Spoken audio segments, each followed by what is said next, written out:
नमस्कार प्रेक्षक हो, आचार्य 90 FM यो ऑन रेडिओ मध्ये मी तेजस्विनी आपलं मनपूर्वक स्वागत करते।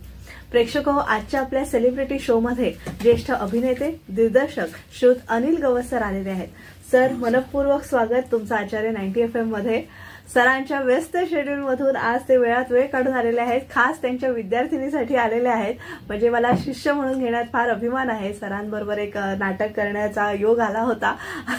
काही प्रयोग आपण केले, पण कालांतराने मग या नोकरीकडे वळल्यामुळे जमू शकलेलं नाही। पण आज बऱ्याच दिवसांनी मध्ये मध्ये आम्ही भेटत असतो, पण आज छान भेट पुन्हा होते आहे, त्याबद्दल मनपूर्वक आभार तुमचे सुरुवातीलाच मानते। आणि सरांचा सगळा अभिनय प्रवास आज आपण जाणून घेणार आहोत, तर ही नक्कीच मुलाखत तुम्हाला आवडेल। अनिल सर, तुम्हाला आमच्या महाविद्यालयात येऊन कसं वाटतंय? अप्रतिम असं महाविद्यालय मला या गजबजलेल्या अशा ठिकाणी मुळात येतानाच अनेक रस्त्यातून वळत करत हे शोधून काढलं मी। फार इकडे येणं जाणं होत नाही खरं म्हणत, पण एक इथे ज्या मुलांना मी बघितलं ती गरज असलेलं अशा ठिकाणी हे कॉलेज मला दिसतंय। आणि मुलंही इथे अत्यंत शिस्तप्रिय आणि चांगल्यापैकी आता म्हणजे आता 15 ऑगस्ट उद्या आहे, आज 14 ऑगस्ट आहे, तर सगळी कामाला लागलीत, साफसफाई करतायत।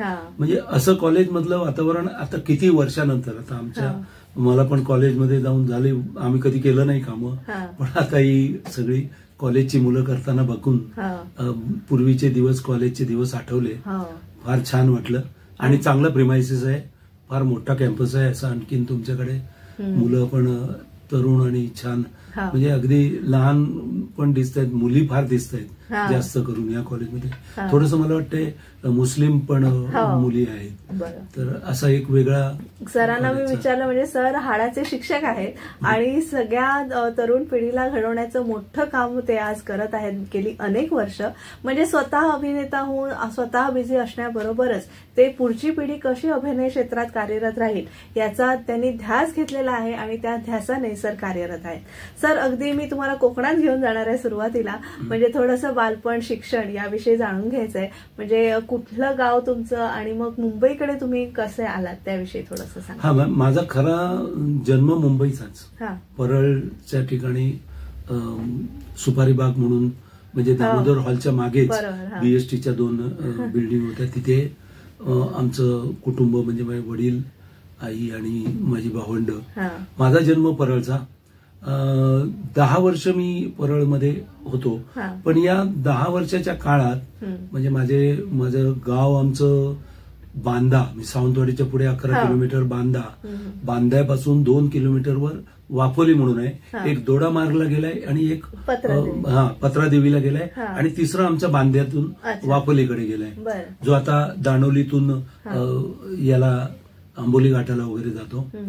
तर त्या वाफोली अशा गावामध्ये माझं दर शाळा चालू झाल्यानंतर म्हणजे मला कळायला लागलं, 5-6 वर्षाच्या वयाने कळायला लागलं, तेव्हापासून मी गावी दरवेळेला सुट्टी गावीच जायचं, कारण माझी आई शेती करायची गावी जाऊन। आमची गावी शेती आहे आणि माझे चुलते ते सगळं सांभाळायचे, तर त्या सुट्टीमध्ये मी गावी जायचो। त्यामुळे माझं कोकणात जाणं येणं लहानपणापासून, आणि मला ओढ आहे त्याला, जे नांगरणी करायचे त्याला, ते ढेकळं फोडायला त्याच्यावर फळ्या होत्या, ह्याच्यावर गुट्यावर, त्याला गुटा म्हणायचं की त्याच्यावर उभं राहणं आणि तिथल्या मुलांबरोबर वगैरे खेळत राहणं, ते वडाच्या पानाचे 2 बैल करून ती गाडी ओढणं वगैरे, हे सगळं मला आता बालपण सगळं तिकडचं आठवतं। शिवाय हिरवगार शेत पिकलेलं बघण्यासारखा दुसरा आनंद नव्हता। फळं तर म्हणाल तर कोकणात काही कमी नाही, पेरू खा, चिकू खा, नारळ खा, तुम्ही आंबा खा, फणस खा, सगळं मिळायचं। आणि कधी माझी सुट्टी संपायची कळायचं नाही। त्यामुळे माझं थोडंसं 9 महिने जर का मी इकडे असेल मुंबईत, तर 3 महिने तरी गावी जायचेच। त्यामुळे गावची ओढ मला पहिल्यापासून आहे, आणि आजही माझं गावी एक छानपैकी छोटंसं टुमदार घर आहे, कधी सगळ्यांनी यावं आणि तिकडे राहावं अशी माझी इच्छा असते। तुमचं सगळी जे काही आदरातिथ्य आहे ते मी करीनच तिकडे, पण खरोखरच या आनंद घ्या असं मला वाटतं. नक्कीच सर. मग रंगभूमीवर पहिलं पाऊल कधी पडलं? कारण मग कसं होतं, आपल्या शाळा कॉलेजमध्येच आपलं सुरुवातीला आपण शाळेपासून सुरुवात होतो एक, आणि तुम्ही तर लालबाग परळच्या भागात म्हणजे अगदी सांस्कृतिक वातावरण आजूबाजूला, दामोदर सारखं नाट्यगृह तुमच्या बाजूला, तर तेव्हा गणेशोत्सवाच्या कार्यक्रमामधून किंवा शालेय कार्यक्रमामधून तुमची नाट्य व्यवसायाकडे सुरुवात झाली का? मला इथे आता म्हणजे थोडा वेळ असेल तर विस्ताराने सांगता येईल. नक्कीच. की बालपणात मला आठवतं, आमच्या चाळीसारख्या बिल्डिंग होत्या, म्हणजे अजूनही बीडीटी चाळी वगैरे कशा आहेत तशा, पण आमच्या समोरासमोर 5-5 खोल्या, मध्ये एक गॅलरी, इथे एक जिना आणि त्या 5 खोल्या आणि पुढे एक कॉमन संडास बाथरूम प्रत्येक माळ्यावर.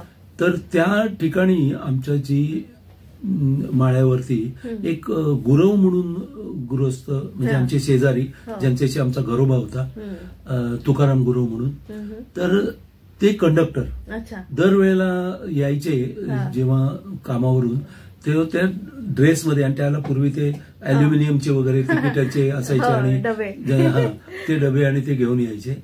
तर त्यांचं चित्र मी बघायचो असं, आणि गणेशोत्सवामध्ये ते भूमिका करायचे नाटकातून, आणि मग ते भरजरी कपडे घालून, ऐतिहासिक असेल, सामाजिक असेल किंवा कौटुंबिक असेल, तर त्यांना मी अक्षरशः पुढे बसून असं बघायचो असं की, आणि तेव्हाच माझ्या डोक्यात ते की माणसं ते खरे की हे खरे, आणि त्याचा जो गारुड मला नाटकांचं झालं ते बिकॉज ऑफ ते, असं मी म्हणेन. कारण माझ्या जवळ रेग्युलर वर्षाचे 12 महिने आपण असे, आणि फक्त त्या याच्यापुरते ते स्टेजवर गेल्यावरती ते वेगळे चित्र, मेकअप बिकअप केल्याने वेगळे, दरवेळेला मेकअप नाही, त्यामुळे साधे असायचे. तर या सगळ्याचं कुठेतरी गारुड माझ्या डोक्यात होतं. मी सतत आमच्या बीएसटीने आम्हाला चित्रपट दाखवायची, गाडी घेऊन यायची आणि प्रोजेक्टर गाडीत ठेवून असा पडदा बिडदा जोडून वगैरे ते. तर या सगळ्याचं बाळकडू मला वाटते तिथे लागलं माझं 10-11 वर्षाचा असेपर्यंत. आणि त्यानंतर माझं पुन्हा स्थित्यंतर झालं, म्हणजे माझे बरेच विस्थापित मी झालेलो आहे. परळला जन्म झाल्यानंतर 11 वर्षानंतर मला गोरेगावला बीएसटी कॉलनीमध्ये आमचं स्वतःचं घर घेतलं, बीएसटीनेच दिलेलं, पण 20 वर्षानंतर तुमचं होणार, 20 वर्षापर्यंत हे वगैरे. तर मी 70 साली मग तिकडे गेलो.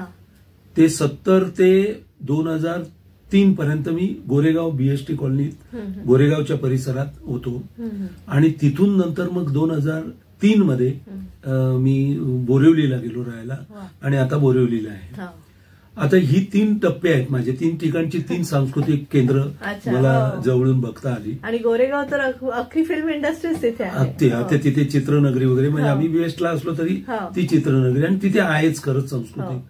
तर तिथे गोरेगावला बीएसटी कॉलनीमध्ये जो गणेशोत्सव व्हायचा, त्याच्यामध्ये मला ती खुमखुमी, म्हणजे जसं कळायला लागलं, वय 14-15 वर्ष, 16 वर्षाचं असतानाच मला ते हे झाली. आणि मग जे करायचे रिहर्सल्स वगैरे, त्या जाऊन मी असं बघत बसायचो. तेव्हा मला कळलं की तुकाराम गुरव कसे करत असतील, आधी तालीम करत असतील कुठेतरी, आणि मग ते उभं राहत असतील, हे तेव्हा कळलं. तर म्हणजे माझा आणि तसा ह्याच्याशी रंगभूमीशी कुठलाही संबंध नाही, माझ्या कुटुंबाचा नाही, वडिलांनी कधी केले असतील तर मला माहित नाही, माझ्या पाहण्यात नाही. आणि तिथे मी छोटीशी भूमिका मिळेल म्हणून आपला बसायचो त्यांच्याबरोबर. तर ती 1-2दा मी गणेशोत्सवामध्ये छोटी मोठी भूमिका केल्या, पण नाटक म्हणजे काय हेच माहीत नसल्यामुळे ते काय केलं आणि कसं केलं ते मला माहित नाही. व्यंकूची शिकवणी असेल किंवा असं काहीतरी आठवतंय की एका दुसऱ्या एकांकिकांमध्ये वगैरे कामं केली, पण खऱ्या अर्थानं माझ्या इकडे म्हणजे ही रुजवात होती. सुरुवात जी झाली ती माझे वडील माझ्या 16व्या वर्षी हार्ट अटॅकने गेले, आणि माझ्या लाईफला पुन्हा टर्न आला एक, आणि मला बीएसटी मध्ये नोकरी करावी लागली. तर बीएसटी मध्ये मी जेव्हा लागलो तेव्हा बीएसटीच्या एकांकिका स्पर्धा व्हायच्या. त्या स्पर्धेमध्ये 2 दिवस 3 दिवस सुट्टी मिळते, म्हणून मी म्हटलं आपण पण करूया, आणि नाटकाची ती ओढ होतीच, नाही असे करतायत तर चला करूया. आणि बेस्टने नेहमीच, म्हणजे प्रशांत दामले सर असू दे, तुम्ही असू दे, नेहमीच कलाकारांना वाव दिलेला आहे, त्यांच्या कलागुणांची जोपासना केलेली आहे. तर बेस्ट नेहमीच सांस्कृतिक कार्यक्रमांमध्ये अग्रेसर आहे. अगदी बीएसटीचं खाणच म्हणजे बरेचसे कलाकार बीएसटीतून पण आलेले आहेत, जसे बीएमसीतून आलेले आहेत किंवा इतर बँकांमधून आले, तसेच हे आहेत. कारण ती स्पर्धा नावाची गोष्ट होती, ती सगळीकडे अगदी कॉमन होती आणि त्यामुळे सगळे कलाकार घडत गेले. तर या बीएसटी मध्ये मी स्पर्धेत भाग घ्यायला गेलो. आता ती एक छोटीशी घटना पुन्हा सांगतो. तर अरुण नलावडे आमचा तिथला अगदी चांगला ऍक्टर, तर त्याने एक एकांकिका बसवायला घेतली होती. त्याच्यात मी म्हटलं मला दे काम म्हणून. मी बसलो मला काही काम मिळालं नाही, कारण त्यांचं टीम ठरलेली होती. आणि माझ्याबरोबर एक राजेंद्र शिरगावकर म्हणून होता, त्यालाही काम नाही मिळालं. त्याला आला राग. तो गेला गिरगावातून एक सुभाष देशमुख म्हणून त्याचा मित्र होता, त्याची एक एकांकिका घेऊन आला, चक्रवाल म्हणून 2 पात्रांची, आणि म्हणाला आपण दोघांनी करायची, आपण कोणाकडे हातबाय पसरायचे नाही, चल आपल्याला नाही देत ना, आपण करूया. आणि आम्ही चक्रवाल नावाची पहिली एकांकिका केली, जी मी पब्लिक समोर, अर्थात गणेशोत्सवात आपलं कॉलनीतलेच होते, पण अनोळखी अशा ठिकाणी अनोळखी. त्यावेळेला मी 70 वर्षाच्या म्हाताऱ्याचा 17व्या वर्षी मी 70 वर्षाच्या म्हाताऱ्याचं भूमिका केली. काय केलं काय नाही मला माहित नाही, त्या दिग्दर्शकांनी जे सांगितलं ते प्रॉपर केलं आणि ती एकांकिकेत मला बक्षीस मिळालं. पहिलं व्यावसायिक नाटक कुठलं होतं आणि ते कसं तुमच्या वाटेला आलं? ह्या बीएसटीशी त्याचा संबंध आहे. म्हणजे मी एकांकिका स्पर्धा पुढच्या वर्षी पण केली, त्यात मी एक तमाशा प्रधान नाटक केलं, तमासगीर म्हणून, आणि ते नंबरमध्ये आलं. तिथे मी 8 भूमिका केल्या होत्या. हे सगळं त्या बीएसटीत असणारे रमेश रणदिवे, कारण ते तिथे बेस्ट कला व क्रीडा मंडळाचे ते अध्यक्ष असल्यामुळे त्यांच्या नजरेत मी आलो.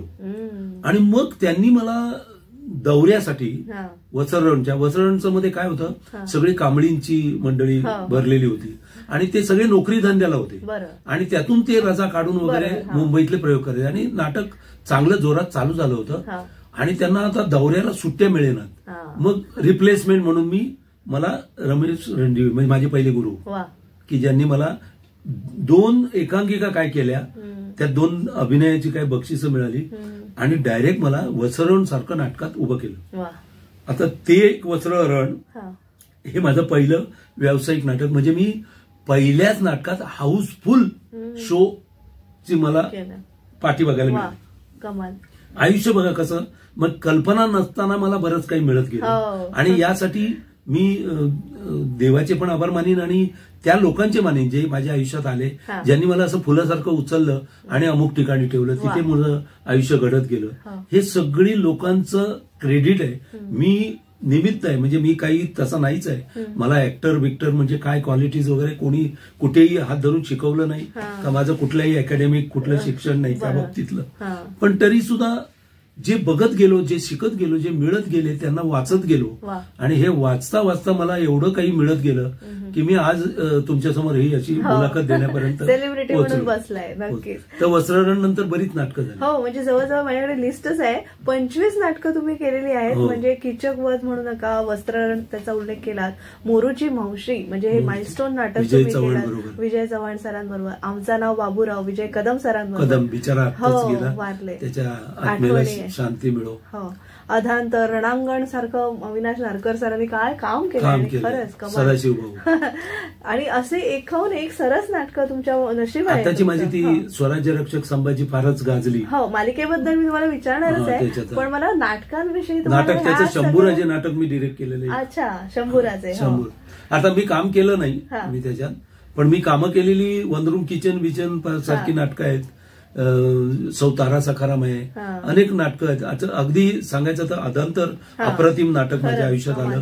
दुसरं मला जयंत पवारांचं इथे फार ऋण व्यक्त केलेच पाहिजेत, कारण जयंत पवारमुळे मला वाचन आणि जगाकडे बघण्याची दृष्टी वास्ट झाली, नाटकाकडे बघण्याची दृष्टी की किती आतून नाटक लिहू शकतं, किती डीप डेप्थ मध्ये कलावंताचे कॅरेक्टर्स किंवा भूमिका असतात, त्यांचा अभ्यास करणं कसं आहे ते, हे सगळं प्रचंड लोकांच्यामुळे मी असा वर सगळ्यांनी मला थोडा खांदा देऊन, जसं गोविंद्याला एकावर एक चढत, तसं मला सगळ्यांनी खांदे दिले आणि मला अगदी वरती हंडी फोडायला पाठवलं, म्हणून मी आज दिसतोय.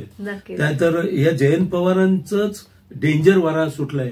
काय डेंजर वारा सुटलाय या नाटकाने तर मला वेळ लावलं अक्षरशः की लिखाण काय किती प्रकारे असू शकतं आणि किती आतमध्ये घुसून तुम्हाला करावं. तुमची पर्सनॅलिटी तुम्हाला विसरायला लावणारी लिखाण करणारी, जसं तेंडुलकरांची वगैरे नाटकं होती की अशा लोकांची नाटकं करता करता आपल्याला मोठं व्हायला होतं आणि बरंच काही मिळून जातं. नक्कीच. नाटकाकडून तुम्हाला मी मालिका विश्वात नेणार आहे, पण तत्पूर्वी एक छोटीशी विश्रांती घेऊया आणि पुन्हा भेटूया. प्रेक्षक हो, आज सेलिब्रिटी शो मध्ये ज्येष्ठ अभिनेते आणि दिग्दर्शक अनिल गवस्कर यांच्याशी आपण संवाद साधतोय. एक छोटीशी विश्रांती घेऊया आणि पुन्हा भेटूया. तोवर तुम्ही ऐकत राहा आचार्य 90 FM योर ओन रेडिओ.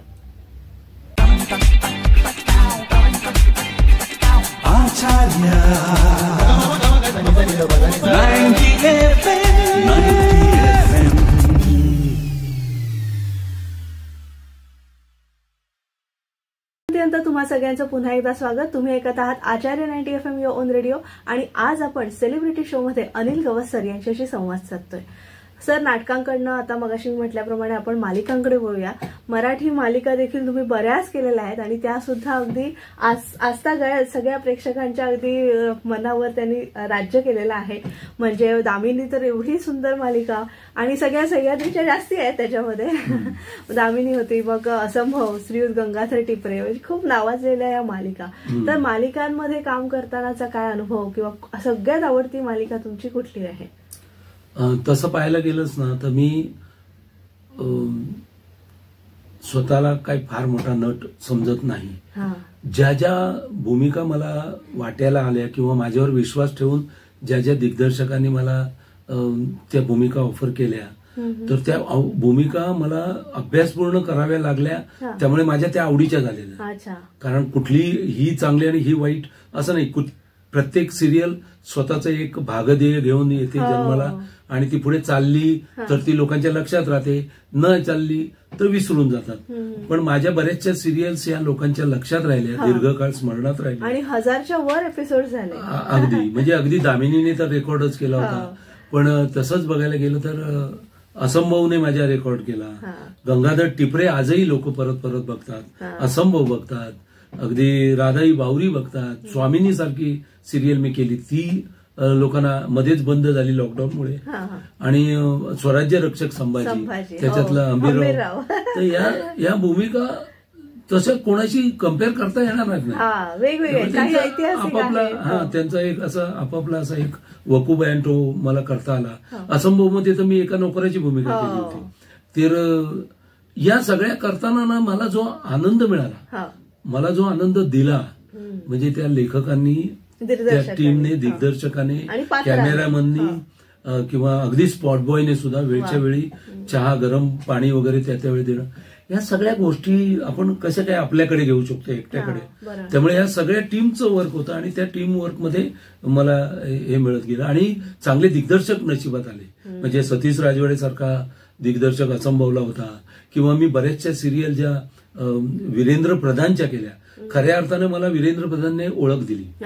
त्याने मला इतक्या सिरियस वहिनी साहेब म्हणा किंवा तुला सांगतो कळत नकळत आहे, त्याच्यानंतर त्याच्याच म्हणजे स्वामिनी, राधाई बावरी, अशा आता तोंडावर नावं येतील इतकी सगळ्याच सिरियलमध्ये सगळ्या पात्रांमध्ये तुम्ही शोभून म्हणजे त्या भूमिकेला न्याय देण्याचं काम त्याने माझ्यावर विश्वास टाकला आणि मी ते केलं. म्हणजे राधाई बावरीमध्ये मी अगदी बाणकोटी भाषेमध्ये केला.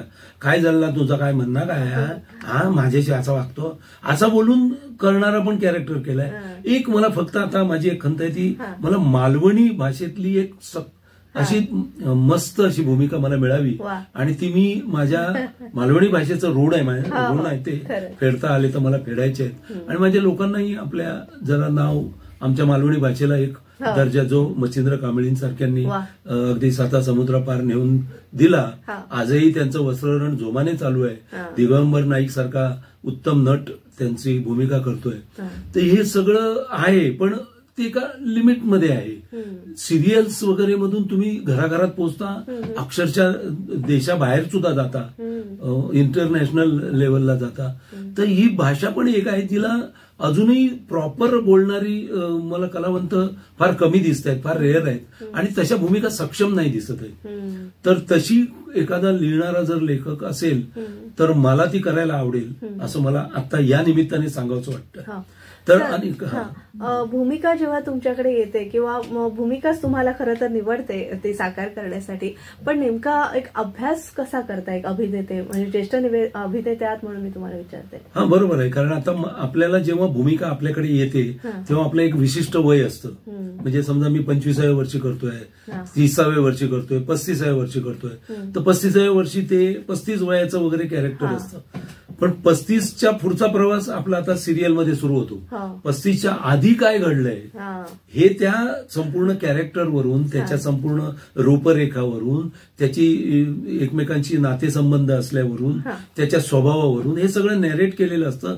तर त्याचा प्रवास कसा झाला असेल, बालपण कसं झालं असेल, त्याचं शिक्षण किती असेल, त्याचं आर्थिक स्थिती किती असेल, त्याचा स्वभाव कसा मिळता जुळता आहे का तुसडा आहे का तो स्वमग्न आहे, या सगळ्या गोष्टींचा एक डोक्यात ग्राफ आपल्याला करावाच लागतो. तो मी करतो.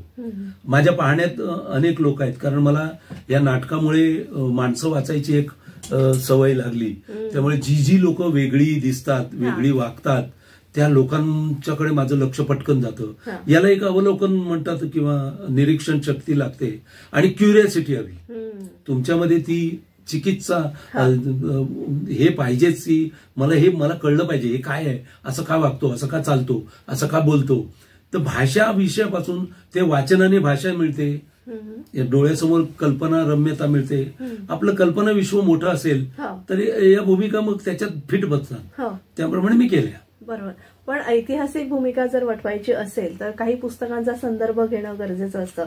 आणि तुम्ही दिग्दर्शकाने सांगितल्यानुसार अभिनय करता की तुम्ही स्वतः डेव्हलप ते कॅरेक्टर करून अभिनय करता? मुळात असं आहे की माझी जबाबदारी जास्त आहे की मला जी भूमिका मिळाली आहे तिचा मी अभ्यास केला पाहिजे. म्हणजे दिग्दर्शकाचा सगळ्यांच्या दृष्टीने असतो, त्याच्या दृष्टीने तुम्ही त्यातलं एक पात्र आहे. त्यामुळे त्याच्यावर डिपेंड जास्त राहणं हे चुकीचं आहे. तुमचा स्वतःचा स्वअभ्यास हा तुम्हाला नेहमीच कामाला येतो. आणि त्यामुळे मला दिग्दर्शकांनी तर मदत केलीच, त्याबद्दल वादच नाही. पण माझा स्वतःचा अभ्यास मला उपयोगी पडला.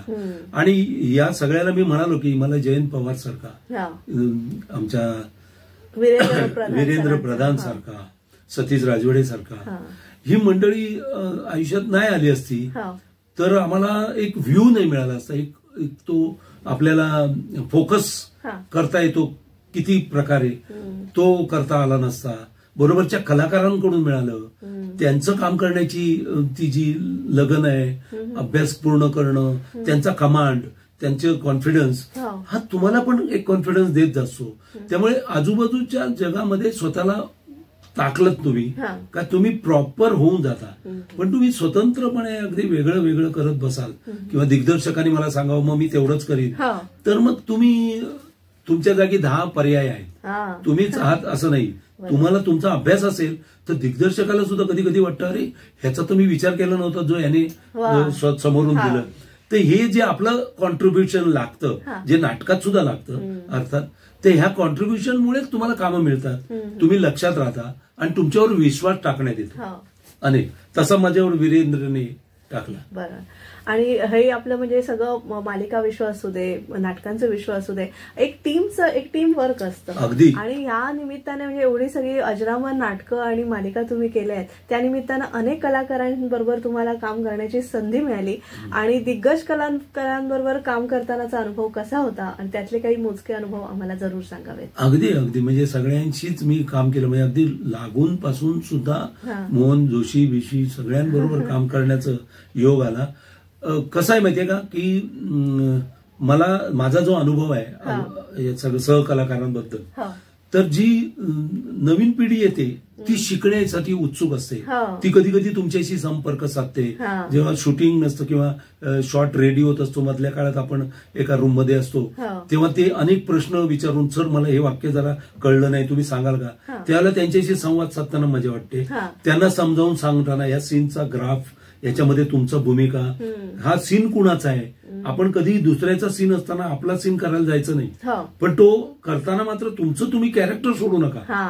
कदाचित सीनचं अशी गंमत असते की समोरच्याचा अभ्यास थोडा कमी पडला आणि तुमचा अभ्यास प्रॉपर असेल तर तो सीन तुमचा होऊन जातो आणि मग लोकांना असं वाटतं ह्याने माझा सीन खाल्ला, त्याने माझा सीन. तर तसं नसतं.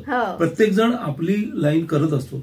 तर या सहकलाकारांमध्ये करताना तरुण मुलांचं जास्त मला याच्यामध्ये शिकण्याकडे ओढा दिसला. मोठ्या कलाकारांचं एक असं दिसतं की त्यांना एक ऑरा घेऊन जगायला लागतं. ते नॅचरल आहे, कारण त्यांना लोकांसमोर आपली इमेज जी आहे ती बेटर ठेवायची आहे. त्यामुळे ते बेटर असल्यामुळे ते स्वतःच्या कोशात राहतात. ते शक्यतो जास्त कॉन्टॅक्ट करत नाही, ते स्वतःची एकाग्रता ढळू देत नाही, ते स्वतःच्या कामाकडेच लक्ष देतात. त्यामुळे ते जास्त कम्युनिकेट करत नाही. मी करतो, माझ्याशी सगळ्यांनीच केलं. म्हणजे मला तर असं वाटतं की कम्युनिकेशनच्याच क्षेत्रामध्ये आपण असताना कम्युनिकेशन करत नाही ही फार मोठी चुकीची गोष्ट आहे. आणि आदान प्रदानानेच तर सीन वाटतो, कारण ते त्याचं कुठलंही मोजमाप नसतं. त्याची रिहर्सल 1 मिनिट होते आणि तुम्ही लगेच सीन करता. त्यामुळे तुम्हाला बरोबर बोलणं पाहिजे, कलाकारांची तुमचं ट्युनिंग जुळणं. पण निकोप आपल्याकडे स्पर्धा नाहीच आहे. आपल्याकडे सतत एकमेकांच्या पेक्षा कुरघोडी, हा मानवी स्वभाव आहे. अनेक स्तरातून लोक येतात, अनेक स्थित्यंतरातून येतात, अनेक स्ट्रगल करून येतात. त्याचा कोणावर तरी राग असतो, त्याचा कुठले तरी आतमध्ये दुखावलेली गोष्ट असते. मग तो कुठल्या मार्गाने तरी बाहेर पडतो. आपल्याला वाटतं की फुकट गोंधळ आहे, पण तो आहे, तो होणार, कारण माणसं अनेक स्तरातून येतात. नक्कीच. आता चित्रपटांकडे वळूया. तुमचे आवडते, तुम्ही भूमिका केलेले चित्रपट कोणते? मलालमध्ये मी चांगली एक भूमिका केली. मराठी चित्रपटांमध्ये सुद्धा लोणावळा बायपास मधला माझा इन्स्पेक्टर मला आवडलेला होता. साने गुरुजींमध्ये मी ते लीडरची भूमिका केली, ती आवडली. दुसरं भाऊ माझा पाठीराखा. भाऊ माझा पाठीराखा अगणित आहे की तुम्हाला भाऊ माझा पाठीराखामध्ये सुद्धा आमच्या प्रवीण शांतारामने ते पिक्चरचं संपूर्ण लिखाण केलं होतं. हा एक शापित गंधर्व आमचा, उत्तम त्याची नाटकं झाली, त्याच्या नाटकांवरती चित्रपट झाले, त्याला क्रेडिट नाही मिळालं, त्याला मोठं नाही होता आलं. तो आजही बिचारा लिहितोय. तर ही सगळ्या मंडळींनी माझ्यासाठी जो काही कष्ट घेतले त्याने माझ्या भूमिका लोकांपर्यंत गेल्या, लोकांना आवडल्या. आणि अगदी मी आता या निमित्ताने मी आणखीन लोकांना सांगतो की धर्मवीर छत्रपती संभाजी महाराज म्हणून एक मल्टी लँग्वेज आणि बिग बजेट फिल्म येते जी वर्ल्ड वाईड कदाचित लागेल. आणि ती जे हंबीरराव मोहितेंवरती ज्यांनी चित्रपट केला ते आमचे शेखर आणि संदीप मोहिते यांनी ते प्रोडक्शन केलेलं आहे. आणि त्याच्यात मला यावेळेला वेगळी भूमिका दिलेली आहे. म्हणजे हंबीररावांची नाही, संभाजीमध्ये असताना सुद्धा, पण माझी भूमिका तुम्हाला दीर्घकाळ स्मरणात राहील अशी झालेली आहे, असं मला काम करताना वाटलेलं आहे. अजून त्याचा रिझल्ट यायचा, त्याचं आता डबिंग सुरू होईल या महिन्यातच आणि कदाचित ऑक्टोबर-नोव्हेंबर मध्ये तो चित्रपट येईल. पण तो चित्रपट तुम्ही बघा की पिक्चर म्हणून कसा प्रेझेंट करावा, त्याच्यासाठी पैसा किती पाण्यासारखा खर्च केलाय त्यांनी. आणि तो एक चित्रपट माझ्यासाठी माइलस्टोन ठरेल माझ्या लाईफ मधला. आणि हिंदी चित्रपटांमध्ये संजय लीला भन्साळी म्हणजे हिंदी सिनेसृष्टीमध्ये एवढं मोठं नाव, त्यांच्या म्हणजे बॅनर म्हणजे तुम्ही काम केलेलं आहे. तर हिंदीचा अनुभव कसा होता? हिंदीचा अनुभव म्हणजे मला खरं सांगायचं तर अगदी परळ बिरळ भागात राहिल्यामुळे मला मोकळं टोकळं राहायला आवडतं. आणि मी आता स्वभावही तसाच झालेला आहे. तुमच्या सोसायटीमध्ये तुम्ही ज्या राहता ती जर अशीच असेल, शेजार पाजार गोळा करून राहणारी, तर तुम्ही तसेच होता. त्यामुळे मी काही अगदी श्रीमंती घरात जन्माला नाही आलो. तर अशा वेळेला हिंदीमध्ये जे वागणूक आहे ती अत्यंत म्हणजे मराठी माणूस किंवा इतर कुठल्या भाषिकांना फार महत्व देत नाहीत ते, कारण आपले उच्चारच मराठी असतात किंवा आपण आपल्याला कसली रिक्वायरमेंट नाही. म्हणजे अगदी ते बसणार, ते पाय पसरून बसले, आपल्याला तसं जमत नाही. कोणी असेल तर आपण रिस्पेक्टफुली, संस्काराचा भाग आहे. तर या सगळ्यामध्ये गुदमरल्यासारखं होतं मला. त्यामुळे मी हिंदी सिरियल्स केल्या, 10-20 केल्या असतील, त्याच्यात फार टिकलो नाही. कारण मला ते वातावरण पोषक नाही वाटत. एक कलाकाराला जे लागतं तसं नाही वाटत. पण म्हणून मला काही दुस्वास नाही किंवा मला त्याचं हे नाही, मला करायला आवडतंच. अभिनय हा शेवटी तुम्ही हिंदीत करा किंवा मराठीत करा, तो अभिनय असतो. त्याला जात पात धर्म बिर्म किंवा असे काही मर्यादा नाहीत. मराठीमध्ये ते बरं वाटतं.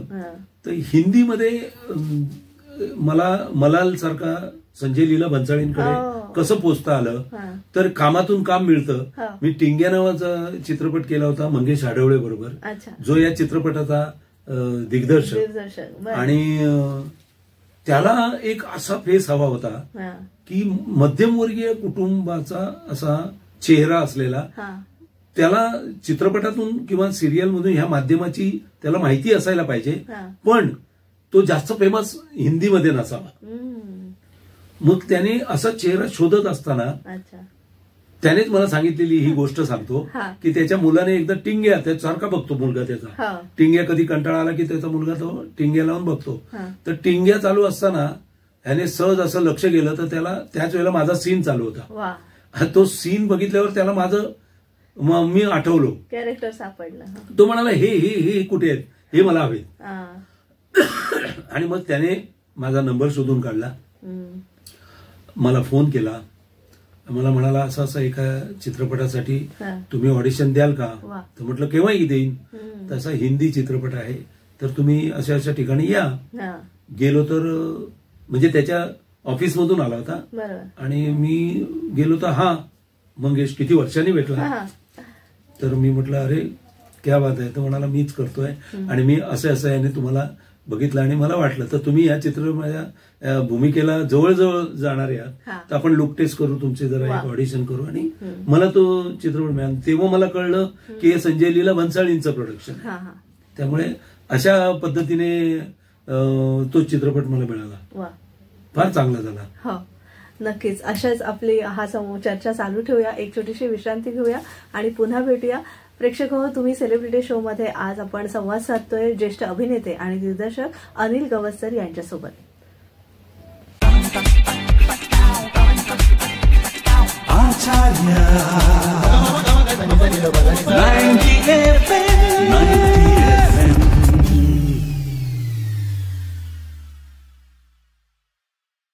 विश्रांतीनंतर तुम्हा सगळ्यांचं पुन्हा एकदा स्वागत. तुम्ही ऐकत आहात आचार्य 90 FM यो ऑन रेडिओ आणि आज आपण सेलिब्रिटी शो मध्ये ज्येष्ठ अभिनेते दिग्दर्शक अनिल गवस्कर यांच्याशी संवाद साधतोय. अनिल सर, अर्थातच आपण महाविद्यालयाच्या प्रांगणात आहोत, तर आमच्या तरुण पिढीला म्हणजे तुम्ही आता उल्लेख केला, अनेक तरुण मंडळी या सिनेसृष्टीत येतात, दाखल होतात. म्हणजे मगाशी सुद्धा एक असा नाही की एकाला 50 उभे असतात आज, तर पूर्वीसारखी परिस्थिती राहिली नाहीये. थोडं हे झगामगाचं दुनिया असल्यामुळे तरुण मुलं फार आकर्षित होतात, पण त्यांनी अभ्यास पूर्ण करून आणि या क्षेत्रात आलं पाहिजे, किंवा एकंदरीतच हे क्षेत्र कसं आहे हे इतक्या वर्षांच्या तुमच्या कारकिर्दीनंतर तुम्ही तरुणांना काय मार्गदर्शन कराल याविषयी विचारायचं. मी सगळ्यांना सांगेन की तुम्ही एक थोडासा वेळ स्वतःसाठी घ्या आणि मला नेमकं कुठल्या गोष्टीत आनंद मिळतोय आणि करावंसं वाटतंय, वेळ घ्या. म्हणजे सगळ्याच गोष्टी कराव्याशा वाटतात. तरुण वयात असं नाही म्हणणार मी की मला गाणं पण करावंसं वाटतं, खेळावंसं पण वाटतं, नाचावंसं पण वाटतं, अभिनय करावासा वाटतो, दिग्दर्शन करावंसं वाटतं. सगळ्या क्षेत्र तुम्हाला मोकळे आहेत, पण तुम्ही थोडा वेळ घ्या की कुठल्या तरी एका गोष्टीमध्ये तुमची मास्टरी असते आणि ती समजायला ना काही वेळ लागतो, की तिथली आपली कॅपॅसिटी आणि ते सगळं समजून घ्यायला थोडासा वेळ स्वतःला द्या. तुम्ही तरुण आहात, आज तुमच्या समोर सगळी कवाडं खुली आहेत. म्हणजे अगदी सोशल मीडिया, तुम्ही आमच्या वेळेस आम्हाला दूरदर्शन बघायला फार वेळ लागला आणि नंतर दूरदर्शनवर यायला वेळ लागला. तुमच्यासाठी आता दूरदर्शनवर असं इथून एक पाऊल टाकलं की तुम्ही दूरदर्शनमध्ये दिसता, ते इतकं जवळ आलेलं आहे तुम्हाला. पण तुमचा तो आमच्या त्या स्ट्रगलमुळे आम्हाला त्याचं महत्व जे कळलं, त्याचं महत्व समजण्यासाठी त्याच्या मागचं प्रत्येक राजकारण, त्यातलं अर्थकारण आणि त्यातलं जे समाजकारण आहे, हे सगळं समजण्यासाठी तुम्हाला प्रिपेरेशनसाठीचा वेळ आहे आता. तुम्ही लगेच काय मला सगळं येतं आणि मी करतोय आता, मला तुम्ही संधी द्या, या गोष्टी थोड्याच्या बाजूला ठेवा आणि स्वतःला जरा, मी वाचन किती करतो, मला माझ्याबद्दल 5 मिनिटं बोलता येतात का, माझ्या आयुष्याबद्दल मी काय विशेष सांगणार आहे, मी कोण आहे, हे जर या प्रश्नाचं उत्तर मला देता येतंय का, अशी स्वतःचीच एक काहीतरी टेस्ट घ्या. स्वतःपुरतीच काही लिखाण करून ते सांगायचा प्रयत्न, कधीतरी बातम्या जे बघता तुम्ही सांगतात तसं करा. तुम्ही रील करता आता, पण रील हा एक मुद्दामून केलेला प्रकार वाटतो. नैसर्गिक काम करायचं असेल तर तुम्हाला आजूबाजूचं जग अनुभवावं लागेल, त्यांच्याकडे बारकाईने बघावं लागेल, तुम्हाला पुस्तकांची दोस्ती करावी लागेल. ती जर तुम्ही करत नसाल तर तुमच्याकडे शब्द भंडार नाही येणार, तुम्हाला विचार कल्पना शक्तीला तुमच्या वाव नाही मिळणार. त्यामुळे तुम्ही वाचन वाढवा. हल्ली तुम्ही म्हणताय की मी मोबाईलवरती वाचतोच आम्ही, किती आणखीन वाचायचं, तर हे वाचन आहे हे तात्कालिक आहे, तुमचं ते तेवढ्या पुरतं आहे, मैत्री पुरतंच वगैरे असतं.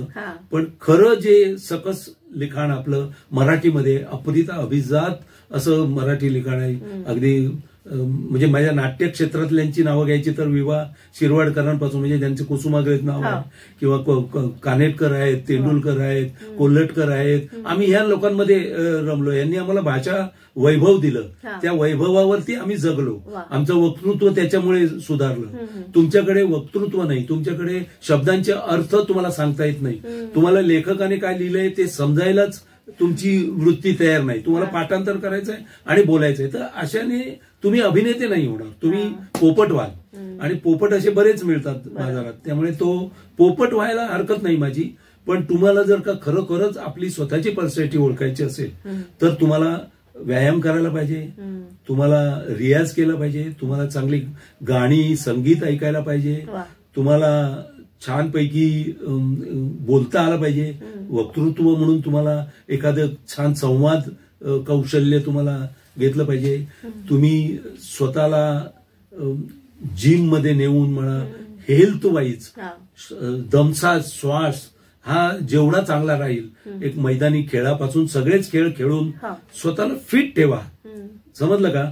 आणि पहिली गोष्ट म्हणजे तो अहंकार नावाचा एक व्हायरस आहे, तो जवळपास येऊ देऊ नका, कारण तो जवळ आला तर तुम्ही संपलात. कारण आज सगळेच जण तो घेऊन आलेले आहेत या इथे, त्यामुळे प्रत्येकाचा अहंकार कुठेतरी तुमच्या अहंकाराला टच होतो आणि ते दुखावले जातात, आणि तिथे ते एक वेगळंच गणित आणि त्याच्यात तुम्ही गुरफटता. तर अहंकार ही गोष्ट, माझं एक वाक्य ऐकून ठेवा, तुम्ही स्वतःशी स्पर्धा करा, तुम्ही कोणाशी स्पर्धा करू नका. जर जिंकलात तर तुमचा आत्मविश्वास जिंकेल, आणि हरलात तर तुमचा अहंकार हरेल. त्यामुळे तुम्ही जगायला शिकताना दुसऱ्याशी स्पर्धा करणं सोडा, स्वतःसाठी जगा. स्वतःला आनंद मिळते म्हणून हे करतोय असं दाखवा. पैसा ही गोष्ट येते, प्रसिद्धी त्याच्या नंतर येते, पण तुम्ही काम तर करा. काम असं करा की लोकांना ते कन्व्हिन्स झालं पाहिजे, त्यासाठी तुम्ही आधी कन्व्हिन्स झाला पाहिजे. ही सगळी प्रोसेस आहे, या प्रोसेसमध्ये स्वतःला घाला, मग तुम्ही बघा कोणालाच ऐकणार नाही. पण त्यासाठी ज्ञानाचं भंडार, कारण तुमचं वय कमी आहे, तुमच्याकडे अनुभव विश्व कमी आहे, तुम्हाला अनुभव यायचे आहेत, ते नंतर तुम्हाला परत आणखीन याच्यात आणायचे आहेत. तर जे अनुभव विश्व आहे त्याच्यामधलं तेवढ्या भांडवलावर तुमचा पुढचा प्रवास फार कमी होईल किंवा थांबेल कुठेतरी. तर ते अनुभव विश्व इतरांचं, मग म्हणजे तुम्ही इतरांची आत्मचरित्र वाचा, तुम्ही कथा कादंबऱ्या वाचा, तुम्ही काय मिळेल ते वाचा. वाचलात ना तर तुम्हाला त्या व्यक्तींनी काय काय भोगलंय आणि त्यांचे अनुभव ते तुम्हाला व्यक्त पण करता येतील.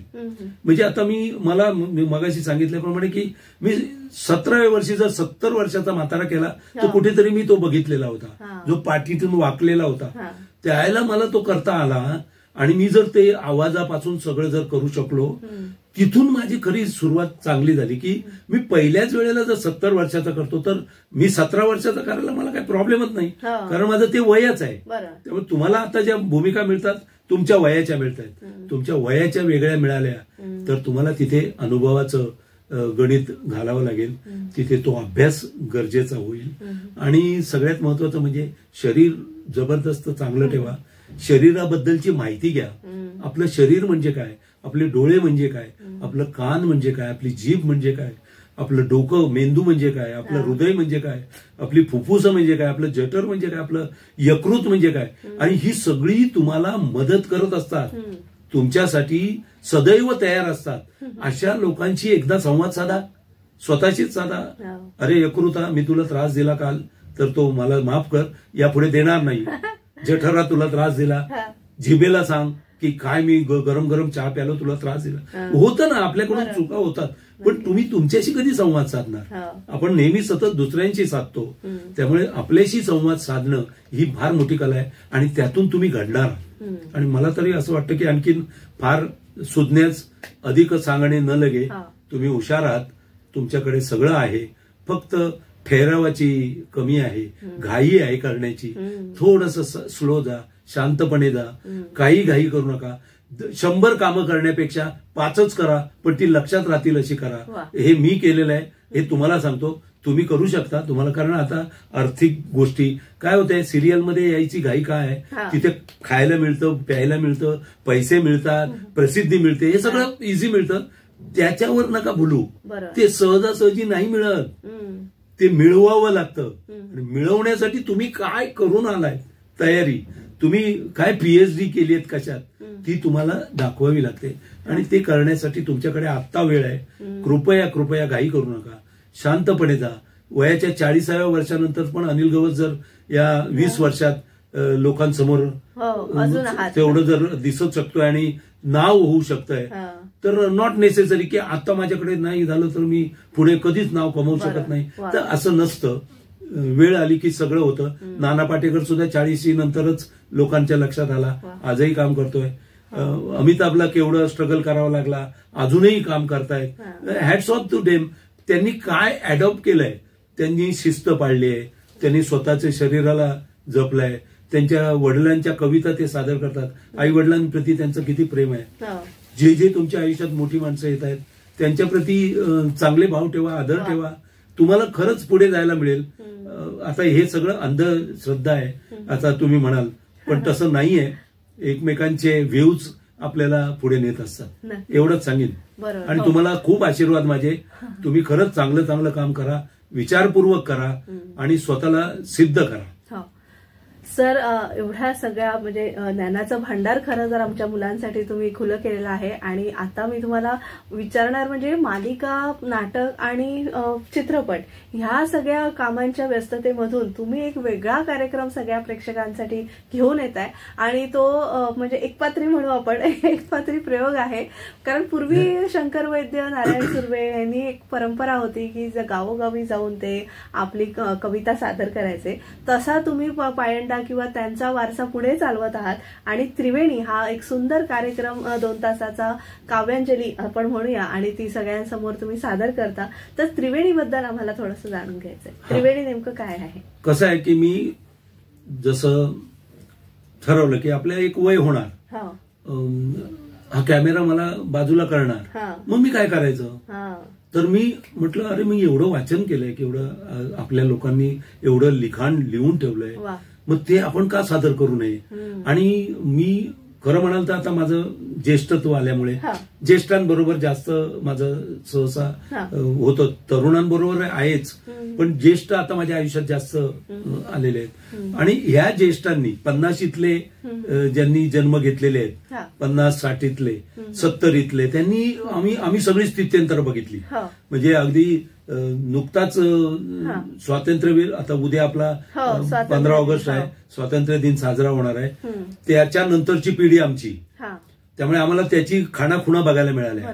म्हणजे धोतरामध्ये माझे वडील असायचे, धोतर नेसायचे, तिथून मी कधी पॅन्ट मध्ये आलो, आमच्या हाफ पॅन्टी जाऊन फुल पॅन्ट कधी आल्या, त्याच्यातून जीन्स यायला किती वर्ष लागली. साध्या पॅन्ट घालायचो, ट्राउझर्स आमच्या शिवलेल्या वगैरे.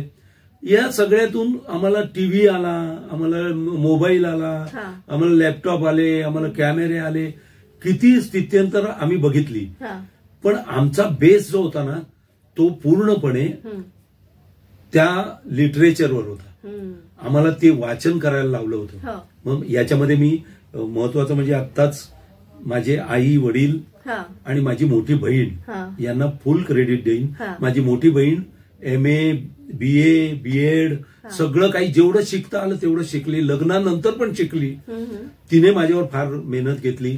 माझं अक्षर चांगलं येण्यापासून ते सगळी पुस्तकं वाचण्यापासून तिने मला नाटकांना नेलं. त्यामुळे नाटकांची आवड निर्माण झाली लहान वयात. म्हणजे त्यावेळेला मुली बरोबर भावाला वगैरे न्यायच्या, तसं मला ती घेऊन जायची.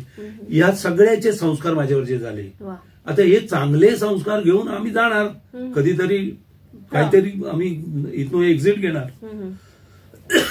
ते एक्झिट घेण्या अगोदर हे जे काय अभिजात भाषेला, आपल्या मराठी भाषेला दर्जा देत नाहीयेत, तर ती भाषा तर आपण लोकांपर्यंत पोहोचवूया या उद्देशाने मी आता एक त्रिवेणी नावाचा कार्यक्रम स्वतःच केला. त्याच्यामध्ये मी विवा शिरवाडकरांचं म्हणा नटसम्राट आहे, बाळ कोल्हटकरांचं वाहतोई दुर्वांची जोडी आहे, रायगडाला जेव्हा जाग येते, वसंत कारण यांचे जे आता स्वगत फार मोठी कुठल्याच नाटकात लिहित नाहीत कोणी, त्यामुळे ती स्वगत जी मिळतात. आणि त्या पिढीने ती नाटकं बघितलीत, काशीनाथ घाणेकरांपासून सगळ्यांची, तर ती पिढीच हे ऍक्सेप्ट करू शकते.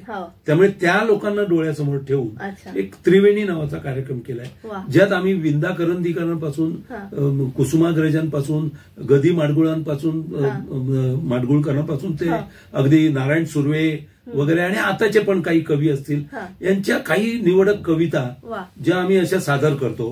आणि याच्यात एक मध्ये रिलीफ, नाटक आणि काव्याच्या मध्ये रिलीफ म्हणून गाणी सादर करतो. मग ती मराठी अभिजात गाणी आहेत, भावगीत आहेत काही, आणि हिंदी चित्रपट गीतं. तर या सगळ्याचा म्हणजे मधुसूदन कालेलकरांचे चिरंजीव माझ्याबरोबर याच्यात भाग घेत असतात. ते कवी काव्याची धुरा ते सांभाळतात, नाटकाची मी सांभाळतो, आणि गाण्याची गिरीधर घाटे आणि विलासजी देशपांडे म्हणून माझे मित्र आहेत ते सांभाळतात. आणि इतका अप्रतिम कार्यक्रम होतो की 2 तासाच्या वर लोक उठायला बघत नाही. आणि मी सांगतो की ज्येष्ठांनी जास्तीत जास्त 1.5 तास बसावं. 2 तास तुमच्यासाठी फार होत आहेत, तुम्ही जास्त वेळ एका जागी नका बसू, आपण आता थांबवूया, पाहिजे तर परत एकदा मी करतो, असे माझे कार्यक्रम होत आहेत. त्यामुळे त्रिवेणी हा कार्यक्रम हा फक्त ज्येष्ठांसाठी आहे, पण तरुणांनी पण आनंद घ्यावा असाही आहे. आणि मला वाटते तुमचं हे आचार्य महाविद्यालय आहे, कदाचित जर आमचा योग आला तर तिथेही करण्याचा माझा विचार आहे. नक्कीच सर, फार संक्षिप्त रूपाने आजची ही मुलाखत झाली आणि तरुण पिढीला आणि या क्षेत्रात येऊ पाहणाऱ्या सगळ्या कलाकारांना तुमच्या मार्गदर्शनामुळे नक्कीच चांगल्या संधी मिळतील अशी आशा व्यक्त करूया. मी एक तरुण पिढीला मी या क्षेत्रामध्ये म्हणजे विंदा करंदीकरांनी एक कविता लिहिलेली माझ्या इतकी डोक्यात बसली की त्याच्यातून म्हणजे तुम्हाला सगळा बोध होईल की मी ती कविता एक सादर करतो आणि मग तुझं म्हणायचं ते म्हण आणि आपण थांबू. तर फार छान कविता विंदा करंदीकरांनी लिहून ठेवली फार पूर्वी, आणि ती आजही कुठल्याही काळात ती अनेक त्यांच्या कविता आहेत. अगदी आयुष्याला द्यावे उत्तर, नजर रोखुनी नजरेमध्ये वगैरे, किंवा अगदी सब गोडे 12% हे तर होतं आम्ही सादर करतो. पण आता ही कविता फार इंटरेस्टिंग आहे, त्याच्यातनं तुम्ही बोध घ्या मुलांनी की तुम्हाला डोळ्यात अंजन घालणार आहे. केले कुणास्तव किती हे कधी मोजू नये, केले कुणास्तव किती हे कधी मोजू नये, होणार त्याची उपरती त्याला तयारी पाहिजे. डोईवरी घेऊनी आज येथे जे नाचती, डोईवरी घेऊनी आज येथे जे नाचती, घेणार ते पायातळी त्याला तयारी पाहिजे. सत्यास साक्षी ठेवूनी जो बोलतो जो वागतो, सत्यास साक्षी ठेवूनी जो बोलतो जो वागतो, तो बोचतो मित्रांसही त्याला तयारी पाहिजे. आणि शेवटचं कडवं अप्रतिम, पडलास ना पाण्यामध्ये पाणी ते कसेही असो, पडलास ना पाण्यामध्ये पाणी ते कसेही असो, आता अटळ पोहणे त्याला तयारी पाहिजे, त्याला तयारी पाहिजे. अशी तयारी ठेवा. प्रसिद्धी किती मोठी असली तरी केव्हाही लोक पायाखाली घेतील, आपल्याला प्रसिद्धी विसरून जातील. आपले चित्र असं आहे, जोपर्यंत टीव्हीवर दिसतोय तोपर्यंत ओळखतात. आता हे तुमच्यासारख्यांनी आम्हाला ही संधी दिली, नाही तर मी तसा विस्मृतीत जाणारा नट आहे. त्यामुळे हळूहळू आम्ही विस्मृतीत जाऊ. पण तुम्ही ती विस्मृती आपल्यासाठी न मानता आपण जिवंत राहण्यासाठी आपण आपले स्वतःचे कार्यक्रम करणं फार गरजेचं आहे. एवढंच बोलतो आणि आपली रजा घेतो. धन्यवाद.